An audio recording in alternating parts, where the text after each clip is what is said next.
Hello students, आज से हमें cash flow from investing activities से रिलेटेड क्वेश्चन करने हैं। तो पहले हम cash flow from investing activities को समझ लेते हैं अच्छी तरीके से कि इसमें कौन सी चीज़ों को प्लस माइनस किया जाता है। तो ये बैलेंस शीट का फॉर्मेट है। इसमें जो इन्वेस्टिंग एक्टिविटीज से रिलेटेड चीज़ें हैं वो देखिए कौन सी हैं। सबसे पहली चीज़ है property, plant and equipment and intangible asset. इसमें जो कैश का इनफ्लो आउटफ्लो होगा उसे इन्वेस्टिंग एक्टिविटी में प्लस और माइनस करते हैं। इसके अलावा non current investment, long term loans and advance और short term loans and advance, केवल इन चार चीज़ों में जो कैश का इनफ्लो और आउटफ्लो होता है उसे हम इन्वेस्टिंग एक्टिविटी में कंसिडर करते हैं। जैसे property, plant, equipment and intangible asset, इसमें कई सारी चीज़ें हो सकती हैं जैसे बिल्डिंग है, फर्नीचर है, लैंड है, गुडविल है, पेटेंट है।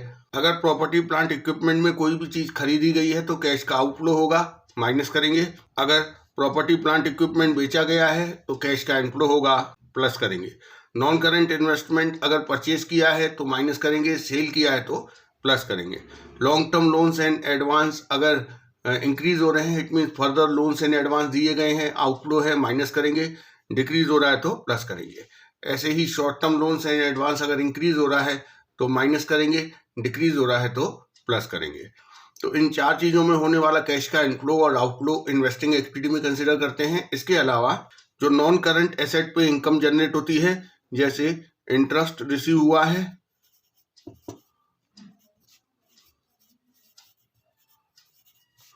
डिविडेंड रिसीव हुआ है,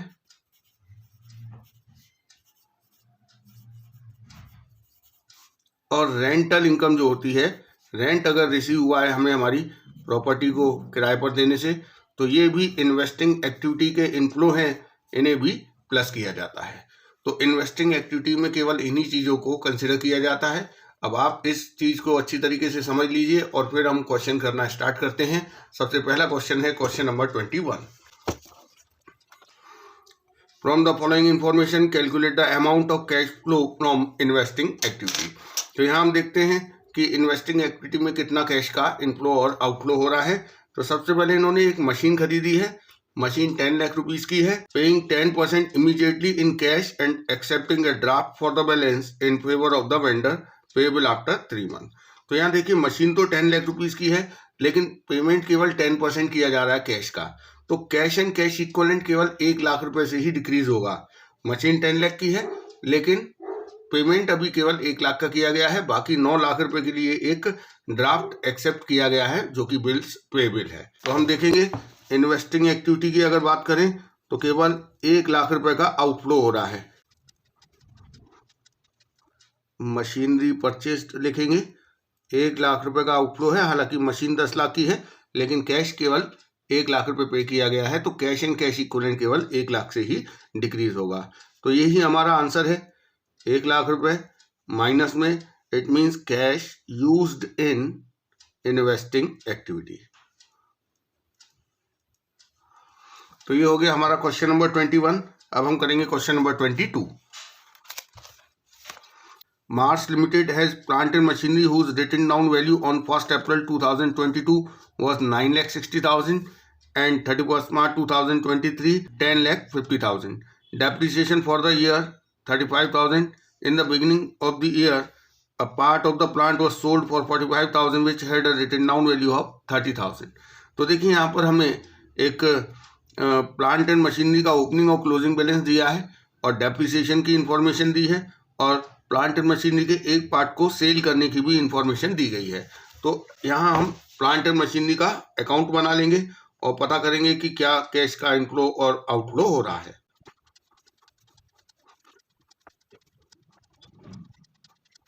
ये हमने प्लांट एंड मशीनरी का अकाउंट बना लिया है, इसमें ओपनिंग बैलेंस और क्लोजिंग बैलेंस लिख दिया है। इसके बाद बताया गया है कि डेप्रिसिएशन प्रोवाइड किया है करंट ईयर में 35,000। देखिए प्लांट एंड मशीनरी अकाउंट में डेप्रिसिएशन CR होगा। डेप्रिसिएशन एसेट के अकाउंट में तभी CR होता है जब provision for depreciation account maintain ना किया हो। इस क्वेश्चन में प्रोविजन फॉर डेप्रिसिएशन अकाउंट के बैलेंस नहीं दिए हैं। इट मीन्स जो प्लांट एंड मशीनरी है वो on WDV on book value यहाँ पर दिखाई दे रही है, इसलिए जो डेप्रिसिएशन है वो एसेट के अकाउंट में ही CR किया जाएगा।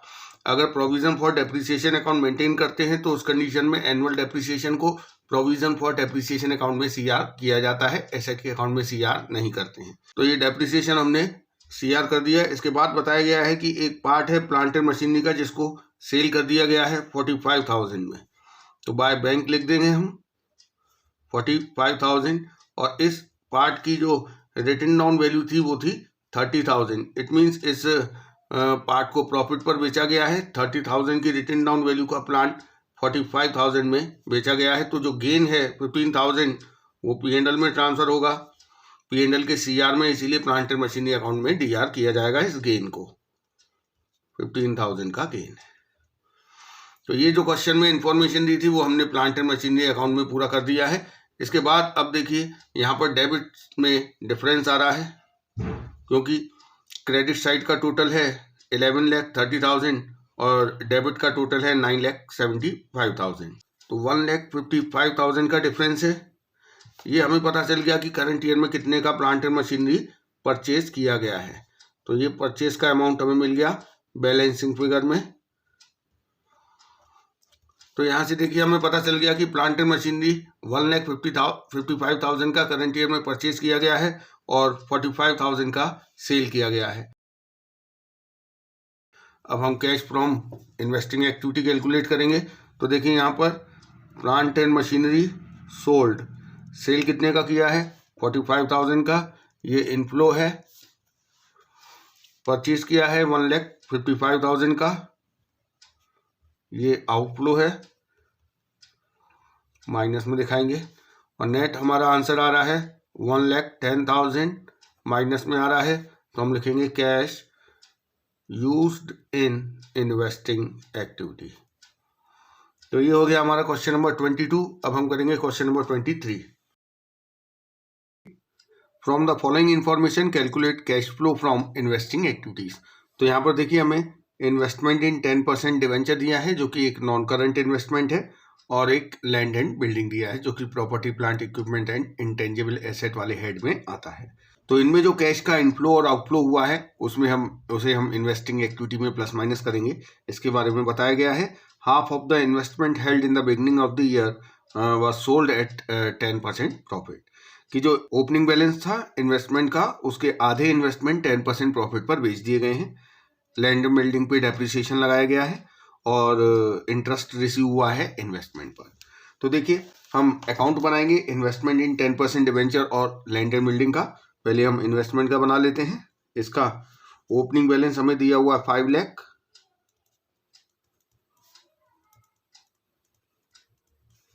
और क्लोजिंग बैलेंस दिया है 10 लाख। अब आप देखिए क्वेश्चन में बताया गया है कि जो हाफ है इन्वेस्टमेंट ओपनिंग बैलेंस के, हाफ इन्वेस्टमेंट मतलब 5 लाख का हाफ 2,50,000 की कॉस्ट के इन्वेस्टमेंट को 10% प्रॉफिट पर बेच दिया गया है। तो 2,50,000 कॉस्ट है प्लस 10% गेन पर बेचा गया है। इट मीन्स इनको बेचा गया है 2,75,000 रुपीज में। तो इसे हम इन्वेस्टमेंट अकाउंट में सीआर करेंगे बाय बैंक 2,75,000। इसके बाद जो गेन है वो पीएनएल अकाउंट में ट्रांसफर होता है, 25,000 का गेन है। अब यहाँ से हमें बैलेंसिंग फिगर में पता चलेगा कि करंट ईयर में हमने कितने रुपए के इन्वेस्टमेंट फर्दर परचेज किए हैं। तो देखिए क्रेडिट साइड का टोटल है 12,75,000 और डेबिट का टोटल है 5,25,000। तो 7,50,000 रुपीज के फर्दर इन्वेस्टमेंट खरीदे गए हैं। इसे हम लिखेंगे टू बैंक परचेज, और ये अमाउंट हमें पता चला है बैलेंसिंग फिगर में। तो ये हमारा इन्वेस्टमेंट इन डिवेंचर का हो गया। इसके बाद हम लैंड एंड बिल्डिंग का अकाउंट बनाएंगे, जिसमें कि सबसे पहले हम ओपनिंग बैलेंस लिखेंगे 9 लाख दिया हुआ है। इधर हम क्लोजिंग बैलेंस लिखेंगे 15 लाख। अब देखिए यहाँ पर हमें डेप्रिसिएशन की इंफॉर्मेशन दी है कि लैंड एंड बिल्डिंग पे डेप प्रोवाइड किया गया है। तो जो एनुअल डेप है वो एसेट के अकाउंट में क्रेडिट किया जाता है। तो 50,000 का डेप्रिसिएशन है। और लैंड एंड बिल्डिंग में किसी ट्रांजैक्शन की कोई इन्फॉर्मेशन नहीं दी हुई है। अब बैलेंसिंग फिगर में हमें पता चलेगा कि करंट ईयर में हमने कितने का लैंड एंड बिल्डिंग परचेज किया है। तो देखिए क्रेडिट का टोटल है 15,50,000 और डेबिट में 9 लाख। तो 6,50,000 का डिफरेंस आ रहा है।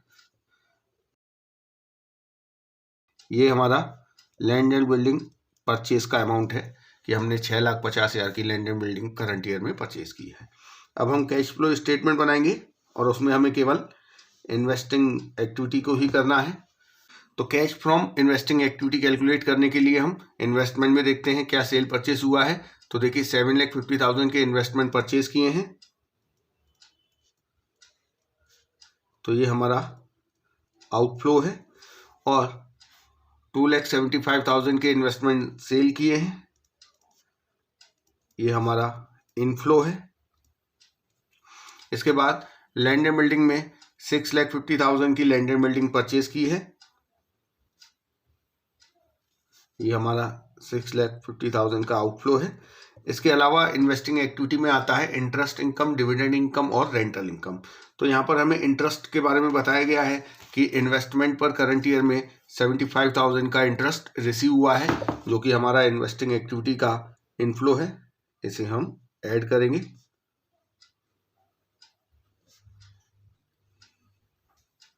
तो यहाँ देखिए आंसर आ रहा है 10,50,000, माइनस में आ रहा है, तो इसे हम लिखेंगे cash used in investing activity. तो ये हो गया हमारा क्वेश्चन नंबर 23। अब हम करेंगे question number 24। From the following information calculate cash flow from investing activity. तो यहाँ देखिए मशीनरी दी है और एक्यूमुलेटेड डेप्रिसिएशन के भी बैलेंस दिए हैं। मशीनरी एट कॉस्ट है। मशीनरी कॉस्ट पर क्यों है? क्योंकि जो डेप्रिसिएशन है उसके लिए सेपरेट एक्यूमुलेटेड डेप्रिसिएशन अकाउंट बनाया गया है। तो इस वजह से जो मशीन पे डेप्रिसिएशन लग रहा है वो एक्यूमुलेटेड डेप्रिसिएशन अकाउंट में क्रेडिट हो रहा है। इस वजह से मशीन जो है वो कॉस्ट पर शो हो रही है। इसके बाद पेटेंट का भी ओपनिंग क्लोजिंग बैलेंस दिया हुआ है। देखिए करंट ईयर में बताया है कि एक मशीन है जिसकी कॉस्ट 90,000 है और उस मशीन पर 60,000 डेप्रिसिएशन एक्यूमुलेट हो चुका है। इस मशीन को 50,000 में सेल किया गया है। पेटेंट राइट ऑफ हुए हैं 50,000 के और बाकी एक पार्ट ऑफ पेटेंट सेल कर दिया गया है एट अ प्रॉफिट ऑफ 40,000। तो यहाँ पर हमें पहले मशीन का एक्यूमुलेटेड डेप्रिसिएशन का और पेटेंट का अकाउंट बनाना पड़ेगा, तभी हमें पता चलेगा कि इन्वेस्टिंग एक्टिविटी में कितना कैश का इनफ्लो और आउटफ्लो हो रहा है। तो पहले हम मशीन का अकाउंट बना लेते हैं। मशीनरी का हमें ओपनिंग बैलेंस दिया हुआ है 9,50,000। यहाँ पर आप ध्यान रखना मशीन ऑन कॉस्ट है, क्योंकि एक्यूमुलेटेड डेप्रिसिएशन अकाउंट जब मेंटेन किए जाते हैं तो एसेट कॉस्ट पर होती है। तो क्लोजिंग बैलेंस 10 लाख है। एक्यूमुलेटेड डेप्रिसिएशन का ओपनिंग बैलेंस क्रेडिट होगा क्योंकि ये एक प्रोविजन है, लायबिलिटी है। ओपनिंग बैलेंस 1,10,000 है। क्लोजिंग बैलेंस 1,50,000 है। अब हम मशीन से रिलेटेड जो इंफॉर्मेशन दी है उसे देखते हैं कि मशीन का एक पार्ट बेच दिया गया है जिसकी कॉस्ट 90,000 है और इस पर एक्यूमुलेटेड डेप 60,000 है। देखिए जब एक्यूमुलेटेड डेप्रिसिएशन अकाउंट मेंटेन किया जाता है तो जो एनुअल डेप है वो मशीनरी अकाउंट में सीआर नहीं होता है, एक्यूमुलेटेड डेप्रिसिएशन अकाउंट में उसे सीआर किया जाता है बाय डेप्रिसिएशन के नाम से। अब यहाँ पर हमें नहीं बताया गया है कि मशीनों पर इस साल कितना डेप्रिसिएशन प्रोवाइड किया गया है, लेकिन हमें बेची गई मशीन का एक्यूमुलेटेड डेप्रिसिएशन बताया गया है। देखिए जब एक्यूमुलेटेड डेप्रिसिएशन अकाउंट मेंटेन किया जाता है उस कंडीशन में मशीनरी अकाउंट में केवल वही वाला डेप क्रेडिट होता है जो कि बेची गई मशीन पर एक्यूमुलेट हुआ है। तो यहाँ पर जो बेची गई मशीन है उस पर 60,000 डेप्रिसिएशन एक्यूमुलेट हुआ है, तो उस डेप्रिसिएशन को मशीनरी अकाउंट में क्रेडिट किया जाएगा और एक्यूमुलेटेड डेप्रिसिएशन अकाउंट में डेबिट किया जाएगा मशीन को बेचने से पहले। तो एक्यूमुलेटेड डेप है इस मशीन पर 60,000 जो कि मशीनरी अकाउंट में सीआर हो गया। अब हम उस मशीन को बेचेंगे। देखिए मशीन की जो कॉस्ट है बेची गई मशीन की वो 90,000 है और इस पे डेप कितना एक्यूमुलेट हो चुका है 60,000। इसका मतलब जो बेची गई मशीन है उसकी रिटन डाउन वैल्यू 30,000 है और उसे सेल किया गया है 50,000 रुपीज़ में। इसका मतलब मशीन बेचने पर 20,000 रुपीज़ का गेन हो रहा है। अब देखिए मशीनरी अकाउंट पे से कैसे रिकॉर्ड करेंगे। जो मशीन बेची गई है वो ऑब्वियसली मशीनरी अकाउंट में सीआर करेंगे बाय बैंक 50,000 और जो गेन हुआ है वो P&L अकाउंट में सीआर होता है और मशीनरी अकाउंट में ऑब्वियसली डीआर होगा 20,000। अब आप देखिए करंट ईयर में जो डेप एक्यूमुलेट हुआ है वो मशीनरी अकाउंट में सीआर नहीं होगा, क्योंकि एक्यूमुलेटेड डेप्रिसिएशन अकाउंट मेंटेन किया गया है। तो हालांकि हमें करंट ईयर में कितना डेप लगाया है वो हमें पता नहीं करना है, फिर भी हम देखिए कैसे पता करेंगे, आगे आएंगे क्वेश्चन उसके लिए। तो यहाँ देखिए 1,10,000 ओपनिंग बैलेंस है, 60,000 हमने मशीनरी अकाउंट पे ट्रांसफर कर दिया क्योंकि मशीन जो बेची है उससे रिलेटेड है ये डेप, और क्लोजिंग बैलेंस है 1,50,000। तो यहाँ से हमें बैलेंसिंग फिगर में पता चल जाएगा कि करंट ईयर में कितना डेप एक्यूमुलेट किया गया है, प्रोवाइड किया गया है। तो देखिए डेबिट का टोटल है 2,10,000 और credit 1,10,000, it means 1 lakh depreciation current year में प्रोवाइड किया गया है। ये अमाउंट हमें बैलेंसिंग फिगर में मिल गया। ये हमें ऑपरेटिंग एक्टिविटी में काम आता है, क्योंकि ऑपरेटिंग एक्टिविटी में करंट ईयर में जो डेप प्रोवाइड किया गया है उसे ऐड किया जाता है, क्योंकि ये एक नॉन कैश एक्सपेंस है। यहाँ मशीनरी अकाउंट से हमें बैलेंसिंग फिगर में पता चलेगा कि करंट ईयर में हमने फर्दर कितने की मशीन परचेज की है। तो 1,40,000 बैलेंसिंग फिगर में आया कि हमने करंट ईयर में 1,40,000 रुपये की फर्दर मशीन परचेज की है। तो ये मशीनरी अकाउंट कंप्लीट हो गया। अब हम पेटेंट का भी अकाउंट कंप्लीट कर लेते हैं, उसके बाद हम कैश फ्रॉम ऑपरेटिंग एक्टिविटी निकालेंगे। तो पेटेंट का ओपनिंग बैलेंस दिया है 3 लाख रुपीस और क्लोजिंग बैलेंस दिया है 2 लाख। देखिए अगर हमें कोई इंफॉर्मेशन नहीं दी होती तो हम ये मान लेते कि 1 लाख रुपए का पेटेंट एमोटाइज हुआ है, लेकिन क्वेश्चन में बताया गया है कि पेटेंट 50,000 के एमोटाइज हुए हैं। एमोटाइज भी बिल्कुल डेप्रिसिएशन की तरह है, एसेट के अकाउंट में सीआर होगा। 50,000 के पेटेंट एमोटाइज हुए हैं। देखिए ओपनिंग बैलेंस था पेटेंट का 3 लाख, 50,000 के पेटेंट एमोटाइज हो गए, तो पेटेंट का क्लोजिंग बैलेंस होना चाहिए 2,50,000, लेकिन बैलेंस बताया गया है 2 लाख। इट मीन्स 50,000 की कॉस्ट के पेटेंट को बेच दिया गया है और बताया गया है कि जो बेचे गए हैं वो एट अ प्रॉफिट ऑफ 40,000। तो देखिए कॉस्ट ऑफ पेटेंट सोल्ड लिखेंगे हम पहले। तो हमें पता है कि 50,000 की कॉस्ट के पेटेंट बेचे गए हैं और बेचने पे गेन बताया गया है 40,000। इट मीन्स पेटेंट सेल हुए हैं 90,000 में, तो बाय बैंक लिख दिया जाएगा 90,000 और यहाँ जो गेन हुआ है वो P&L में ट्रांसफर कर दिया जाता है 40,000 का गेन। तो यहाँ देखिए पेटेंट का डेबिट और क्रेडिट का टोटल इक्वल है, इट मीन्स करंट ईयर में कोई पेटेंट परचेस नहीं किए गए हैं। अब हम cash from investing activity calculate करने के लिए CFS बनाएंगे और इसमें हमें केवल ऑपरेटिंग इन्वेस्टिंग एक्टिविटी ही दिखाना है, ऑपरेटिंग नहीं दिखाना है। देखिए सबसे पहले हम मशीन की बात कर देते हैं। मशीन हमने बेची भी है और मशीन खरीदी भी है। मशीन सेल की है 50,000 में, ये हमारा इनफ्लो है, और परचेज की है 1,40,000 की, ये हमारा आउटफ्लो है। इसके बाद जो पेटेंट में देखिए क्या हुआ है, पेटेंट हमने सेल किया है केवल 90,000 का, परचेज नहीं किया है, तो पेटेंट सोल्ड, ये 90,000 का इनफ्लो है।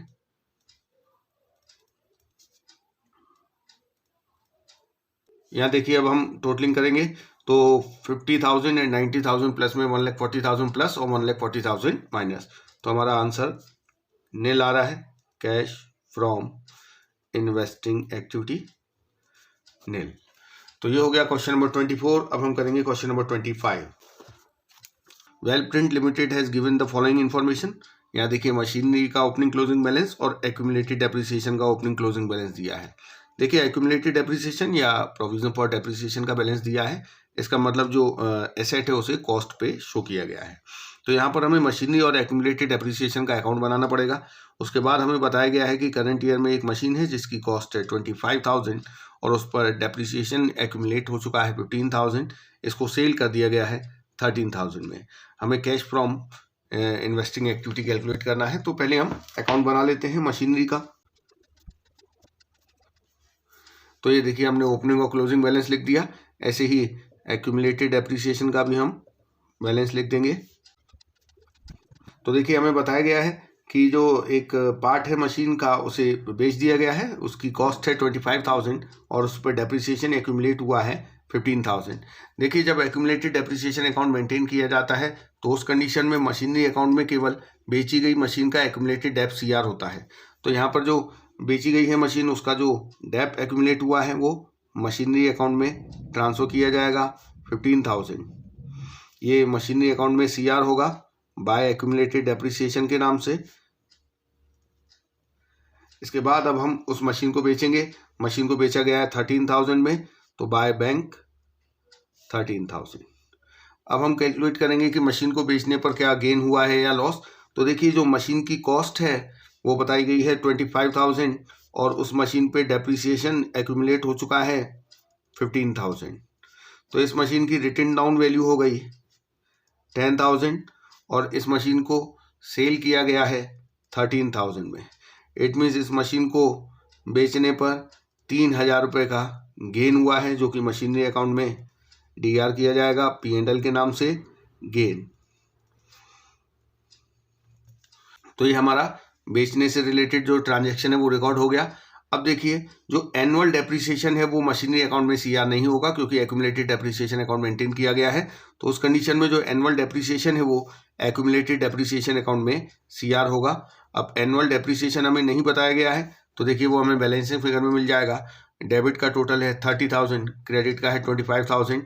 इट मीन्स करंट ईयर में डेप प्रोवाइड किया गया है 5,000 रुपीज़।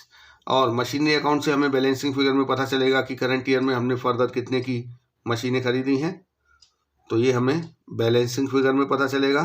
तो देखिए क्रेडिट का टोटल है 88,000 और डेबिट का टोटल है 53,000। तो 35,000 का डिफरेंस है। इट मीन्स 35,000 की मशीनरी हमने फर्दर परचेज की है। इसके अलावा क्वेश्चन में कोई इन्फॉर्मेशन नहीं दी है।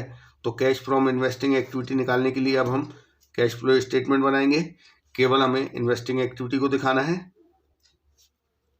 तो इन्वेस्टिंग एक्टिविटी में देखिए केवल एक मशीन है जिसकी इंफॉर्मेशन हमें दी हुई है। मशीन हमने परचेज भी की है और सेल भी की है। देखिए हमने मशीन सेल की है 13,000 की जो कि इनफ्लो है और परचेज की है 35,000 की जो कि आउटफ्लो है। तो ये माइनस हो जाएगा आउटफ्लो। तो ये हमारा 22,000 माइनस में आ रहा है। इसे हम लिखेंगे cash used in investing activity. तो ये हमारा क्वेश्चन नंबर 25 हो गया। अब हम करेंगे question number 26। From the following extract of a company calculate cash flow from investing activity. देखिए यहाँ पर हमें एडिशनल इन्फॉर्मेशन में किसी एसेट या इन्वेस्टमेंट की सेल परचेज की कोई इन्फॉर्मेशन नहीं दी है। तो हम केवल ओपनिंग और क्लोजिंग बैलेंस में जो डिफरेंस है उसी के बेस पे पता करेंगे कि इन्वेस्टिंग एक्टिविटी में कितना इनफ्लो या आउटफ्लो हो रहा है। तो जैसे देखिए सबसे पहले दिया गुडविल। गुडविल का ओपनिंग बैलेंस 1 लाख है, क्लोजिंग बैलेंस 75,000 है। इट मीन्स गुडविल कम हो रही है। कम होने का रीज़न गुडविल का होता है एमोटाइजेशन। गुडविल सेल नहीं होती है। गुडविल अगर कम हो रही है इट मीन्स गुडविल को एमोटाइज किया गया है और एमोटाइजेशन में कैश का इनफ्लो आउटफ्लो नहीं होता है। इसके बाद देखिए पेटेंट है 75,000 से 1 लाख हो गए। इट मीन्स पेटेंट इंक्रीज हो रहे हैं। इंक्रीज होने का रीज़न क्या होगा? पेटेंट परचेज किए गए होंगे जो कि इन्वेस्टिंग एक्टिविटी का आउटफ्लो है। तो 25,000 के पेटेंट परचेज किए गए हैं, माइनस हो जाएगा ये। इसके बाद देखिए लैंड बताया गया है। लैंड 1 लाख का बैलेंस था, ओपनिंग और क्लोजिंग बैलेंस 90,000 है। तो लैंड डिक्रीज हो रही है तो इसका रीज़न यही होगा कि इसे सेल किया गया है क्योंकि इस पे डेप्रिसिएशन नहीं लगता है। और सेल के बारे में ये नहीं बताया गया है कि उसे कितने प्रॉफिट या लॉस पे सेल किया गया है। तो हमें मानेंगे कि 10,000 की कॉस्ट की लैंड को 10,000 में ही सेल किया गया है जो कि इन्वेस्टिंग एक्टिविटी का इनफ्लो है। Land sold 10,000। इसके बाद देखिए फर्नीचर 21,000 से 2,46,000 हो गया। तो देखिए 2,25,000 का फर्नीचर परचेज किया गया है जो कि इन्वेस्टिंग एक्टिविटी का आउटफ्लो है।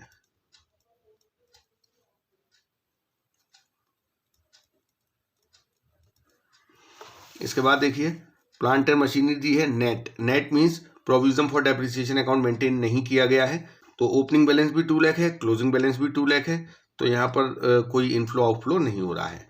10% इन्वेस्टमेंट का ओपनिंग बैलेंस 2 लाख है, क्लोजिंग बैलेंस 1,80,000 है। कम हो रहे हैं इन्वेस्टमेंट कम होने का एक ही रीज़न हो सकता है कि उसे सेल किया गया होगा और देखिए यहाँ पे बताया गया है कि जो इन्वेस्टमेंट है वो बुक वैल्यू पर सेल किए गए हैं।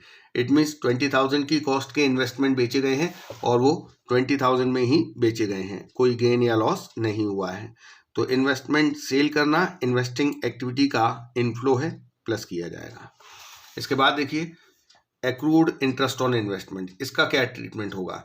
देखिए कंपनी के पास इन्वेस्टमेंट कितने के थे ईयर की स्टार्टिंग में 2 लाख के, जिसमें से 20,000 के इन्वेस्टमेंट सेल कर दिए गए हैं। यहाँ इन्वेस्टमेंट के आगे परसेंटेज लगा हुआ है तो हम इंटरेस्ट ऑन इन्वेस्टमेंट कैलकुलेट कर सकते हैं। देखिए जो 20,000 के इन्वेस्टमेंट सेल की हैं इसकी इंफॉर्मेशन नहीं दी है कि ये कब बेचे हैं, तो हम ये मानेंगे कि ये at the end of the year बेचे गए हैं। इस वजह से हमें पूरे 2 लाख रुपए पर इंटरेस्ट रिसीव होगा 10% की रेट से। तो देखिए इंटरेस्ट ऑन इन्वेस्टमेंट ये हमारा इन्वेस्टिंग एक्टिविटी का इनफ्लो है। तो देखिए 2 लाख के इन्वेस्टमेंट है जिस पर कि 10% की रेट से हमें इंटरेस्ट मिलेगा।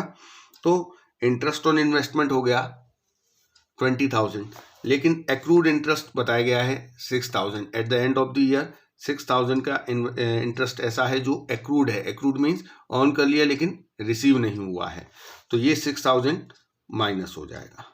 ओपनिंग बैलेंस नहीं दिया है एक्रूड इंटरेस्ट का, तो अगर दिया होता तो वो प्लस किया जाता, मतलब जो पिछले साल मिलने से रह गया था इंटरेस्ट वो इस साल मिलेगा तो उसे हम प्लस कर देंगे, लेकिन ऐसा ओपनिंग बैलेंस नहीं दिया है एक्रूड इंटरेस्ट का। तो 20,000 का इंटरेस्ट है इन्वेस्टमेंट पे जो हमने करंट ईयर में ऑन किया है, जिसमें से 6,000 एक्रूड है, इट मीन्स रिसीव नहीं हुआ है। तो कितना रिसीव हुआ है 14,000। तो ये हमारा एक्रूड इंटरेस्ट का ओपनिंग और क्लोजिंग बैलेंस का ट्रीटमेंट है। ओपनिंग बैलेंस प्लस करते हैं और क्लोजिंग बैलेंस माइनस करते हैं। तो अब हम यहाँ से cash from investing activity calculate करेंगे। तो 2,06,000 माइनस में आ रहा है, it means cash used in investing activity. तो ये हो गया हमारा क्वेश्चन नंबर 26। नेक्स्ट वीडियो में हम क्वेश्चन नंबर 27 से करना स्टार्ट करेंगे।